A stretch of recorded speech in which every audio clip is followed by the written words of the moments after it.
ភាពសួរពុកម៉ែបងប្អូនទាំងអស់គ្នា Mr. Stefan from Paris គាត់មកជួបខ្ញុំដើម្បី check មើល implant ដែលគាត់បានធ្វើជាមួយខ្ញុំបងប្អូនពុកម៉ែបារម្ភទាំងអស់គ្នាថាការដាំបកគោហើយយើងអត់មានអីបោះវាយថាតើការដាំបកគោនោះបានជាប់ប៉ុណ្ណា how many percent for fit with your body អញ្ចឹងយើងអត់ដឹងទេថាដាំទៅជាប់ប៉ុណ្ណាខ្ញុំសូមណែនាំ Mega IQ មួយ Mega IQ វាជាម៉ាស៊ីនមួយដែល to be smart វាឆ្លាតមែនទែនក្នុងការវាស់តើកំហាប់ឆ្អឹងជាមួយបកគោយើងជាប់បានប្រហែលថ្ងៃនេះខ្ញុំពិតជាមានមោទនភាពមែនទែនដែល implant ខ្ញុំបានធ្វើជូនគាត់មុននឹងគាត់អស់ទៅ Paris ឥឡូវគាត់ត្រឡប់មកជួបខ្ញុំវិញ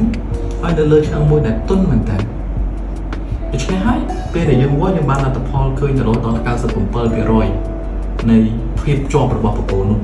នេះហើយជាមោទនភាពដែលដំណើរការនៃការដាំបកគោដែលបច្ចុប្បន្នមានការវះកាត់ក៏ដូចជាបច្ចេកវិទ្យាចុងក្រោយនោះពិតជាបានជួយទៅលើការងារអ្នកជំងឺហើយពិតជាប្រសិទ្ធភាពកាន់តែប្រសើរ So what you feeling Stefan? Perfect. Okay គាត់ថាល្អឥតខ្ចោះដូច្នេះហើយឥឡូវនេះបងប្អូនអត់បារម្ភទៀតទេដាំបកគោដែលអត់ឈឺចាប់មិនមានការវះកាត់ប្រសិទ្ធភាពកាន់តែខ្ពស់ដោយសារតែនៅ Bright Light នាំជាមួយបច្ចេកវិទ្យាចុងក្រោយនេះមកអញ្ចឹងរាល់ព័ត៌មានលម្អិតបងប្អូនអាចឆាតឬក៏អាច call មកតាមលេខទូរស័ព្ទដែលមានទំនាក់ទំនងខាងក្រោមនិងរាល់ការណាត់ទាំងអស់អាចណាត់ជាមួយខ្ញុំបានសូមអរគុណ Thank you very much Stefan